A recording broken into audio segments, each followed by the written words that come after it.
सास ने पढ़ी कक्षा 12वीं। पाखी एक मल्टीनेशनल कंपनी में काम करने के साथ सोशल एक्टिविस्ट भी होती है, जो ऑफिस खत्म होने के बाद शाम को घर आकर जरूरतमंद छोटे बच्चों को फ्री में पढ़ाती है। उसकी इस खूबी से बाकी लोगों के साथ सास भी बहुत खुश होती है। तुम सच में बहुत अच्छा काम कर रही हो बेटा, बस ध्यान रखना बच्चे आधे रास्ते में कहीं भटक ना जाए। भटकने से मेरा मतलब सिर्फ गलत काम करना नहीं है। कोई घर की जरूरत के लिए नौकरी करने लगे या किसी के घर वाले उसकी शादी करा दे, ये भी तो मंजिल से भटकना ही होता है ना। वाओ मम्मी, मुझे नहीं पता था कि आप पढ़ाई को लेकर इतनी पर्टिकुलर हो। पर फिक्र मत कीजिए, इनके साथ ऐसा कुछ नहीं होगा। बहू की बात पर मुस्कुराकर सास चली जाती है और पाखी बच्चों को पढ़ाने में बिजी हो जाती है। उसी रात पाखी और विराट साथ बैठकर बातें कर रहे होते हैं, जिसमें बहू सास की पढ़ाई को लेकर नजरिए का विराट के सामने जिक्र करती है। हाँ, मुझे सब पता है। ऐसे ही नहीं, ये नालायक लड़का इतना पढ़ लिया। वो मम्मी ही तो है जिन्होंने बचपन से खाना खाया या नहीं से ज्यादा पढ़ाई की या नहीं पूछ पूछ कर मुझे इतना पढ़ने पर मजबूर कर दिया। वो हमेशा मुझे पढ़ाई और सेल्फ इंडिपेंडेंट होने की इम्पोर्टेंस याद दिलाती रही, और आज मेरी ये सरकारी नौकरी, इतनी अच्छी पोस्ट, उसी का तो नतीजा है। वाह, अगर मम्मी इतनी पढ़ी लिखी है तो कोई जॉब क्यों नहीं करती? और अगर जॉब नहीं करती तो मेरे साथ बच्चों को ही पढ़ा ले। तुम्हें किसने बोला कि मम्मी पढ़ी हुई हैं? उन्होंने तो अपनी 12th क्लास भी पूरी नहीं की। उससे पहले ही नाना जी ने मम्मी की शादी करा दी। शायद इसलिए पढ़ाई और अपने पैरों पर खड़े होने को लेकर उनकी सोच ऐसी है, क्योंकि वो खुद ये सब करना चाहती हो। पत्नी की बात सुन के विराट भी सोच में पड़ जाता है। दोनों मिलकर प्लान बनाते हैं और अगले दिन बच्चों को पढ़ाते हुए पाखी उनके पास एक कुर्सी एक्स्ट्रा लगा देती है। ये एक कुर्सी ज्यादा किसके लिए लगाई है बेटा? कोई नया बच्चा आने वाला है क्या? हाँ जी, आज से मेरी एक नई बच्ची मेरे पास, यानी कि मेरी सास, दोबारा पढ़ाई शुरू करने वाली है। अरे क्या पागल जैसी बात कर रही है? भला ये भी मेरी कोई उम्र है बच्चों के बीच बैठकर पढ़ने की? तू बस ना इनके भविष्य पर ध्यान दे, मुझ पर नहीं। मम्मी, सीखने की कोई उम्र नहीं होती, बस इच्छा होती है, और मुझे पता है कि आपके अंदर वो इच्छा आज भी जिंदा है। अरे तू बस अपने काम और इन बच्चों पर ध्यान दे। यहाँ बस सबको बोलने से मतलब है, किसी को नहीं सोचना। अगर बात बाहर निकली तो समाज क्या सोचेगा और परिवार का कितना नाम बदनाम होगा। मम्मी, आपने पापा और इस परिवार के बारे में बहुत सोच लिया। सबकी खुशियों के लिए अपने सपने बहुत कुर्बान कर दिए। अब ये वक्त अपने पर ध्यान देने का है। और जिस समाज की आप बात कर रही हो ना, उसकी तो आदत है हर कामयाब होते इंसान पर पत्थर मारने की। बेटी को भी बहू का साथ देते देख सास गुस्से में अपना सर पकड़कर बड़बड़ाते हुए वहाँ से चली जाती है। ये स्टूडेंट थोड़ी जिद्दी है, पर इन्हें मैंने 12th क्लास पास नहीं कराई तो मैं भी अपनी सास की बहू नहीं। ये देखने में तो मजा ही आ जाएगा। इसी के साथ पति पत्नी मिलकर सास को पढ़ाने के मिशन पर लग जाते हैं, लेकिन सास उनकी हर कोशिश को नाकाम कर देती है।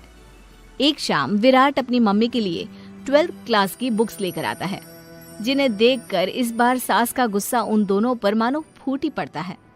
अरे तुम दोनों का दिमाग खराब हो गया है क्या, जो ये बेवजह की जिद पकड़े बैठ गए हो? मैंने एक बार बोल दिया ना, मुझे कोई पढ़ाई नहीं करनी। इसके बाद मेरी पढ़ाई को लेकर मुझे घर में कोई जिक्र नहीं चाहिए। पोता पोती पकड़ने की उम्र में किताबें पकड़ूंगी तो अच्छी लगूंगी क्या? अरे परिवार का मजाक बन जाएगा। मम्मी, पोते पोती आप पढ़ने के बाद भी तो खिला सकती हो। और रही मजाक बनाने वाले लोगों की बात, तो उनके पास खुद का कोई सपना होता नहीं, इसलिए दूसरों की उड़ान रोकने की कोशिश करते रहते हैं। बस एक बार माँ, आप कोशिश तो करो। अगर अच्छा नहीं लगा तो हम दोबारा कभी नहीं बोलेंगे। बेटे की बात सुनकर माँ सोच में पड़ जाती है और ये सोचती है कि थोड़े दिन पढ़ लेती हूँ और उसके बाद पढ़ने में अच्छा नहीं लग रहा, ये बोलकर मना कर दूंगी। ऐसी प्लानिंग बनाकर वो पढ़ने के लिए तैयार हो जाती है। मौके का फायदा उठाकर तुरंत वे लोग सास का ओपन से 12th में एडमिशन करा देते हैं। मम्मी, आज से आपकी सारी जिम्मेदारी मेरी। अब तो आपका नाम टॉपर के लिस्ट में आने से कोई नहीं रोक सकता। ये मेरे सीधे बच्चे, इन्हें अंदाजा भी नहीं कि माँ का प्लान क्या है। पाखी सास को पढ़ाना शुरू करती है। दिन बीतते हैं जिसमें धीरे धीरे सास भी कंफर्टेबल होने लगती है, लेकिन फिर पाखी एक सब्जेक्ट पढ़ने के लिए ट्यूशन जाने का सजेशन देती है, जिस पर बहुत गुस्सा, ड्रामा करने और पाखी के लाख बार मनाने के बाद एक बार फिर सास तैयार हो जाती है। थैंक यू मम्मी, आपको नहीं पता कि आपका 12th क्लास पढ़ना हम दोनों के लिए कितना जरूरी है। अब ये सिर्फ आपका नहीं, हमारा सपना भी बन गया है। बहू की बात सुनकर सास अपने प्लान को लेकर सोच में पड़ जाती है। अगले दिन पाखी सास के साथ उन्हें ट्यूशन छोड़ने जा रही होती है, जहाँ रास्ते में पड़ोस की कुछ औरतें बैठी मिलती हैं।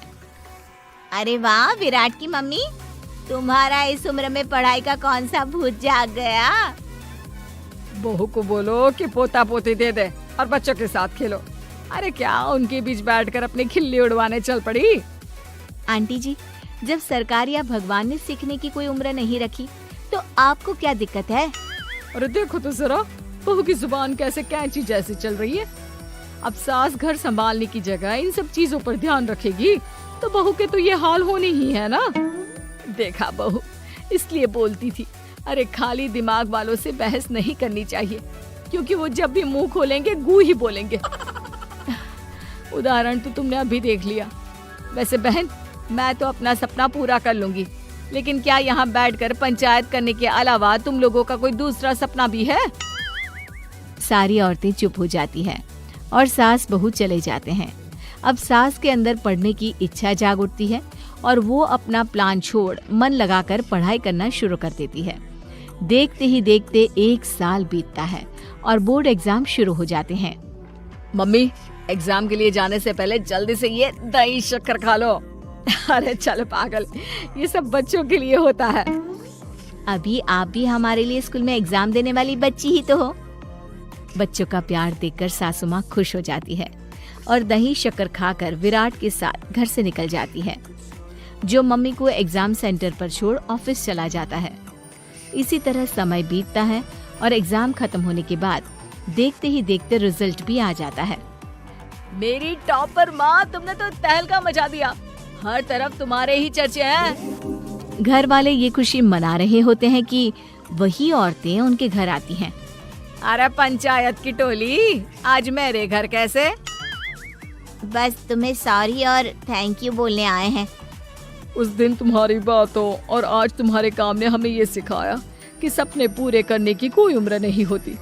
इसलिए अब हम भी शादी, परिवार, बच्चे और न जाने कितनी वजहों से अधूरे छूटे सपनों को पूरा करेंगे बहन जी।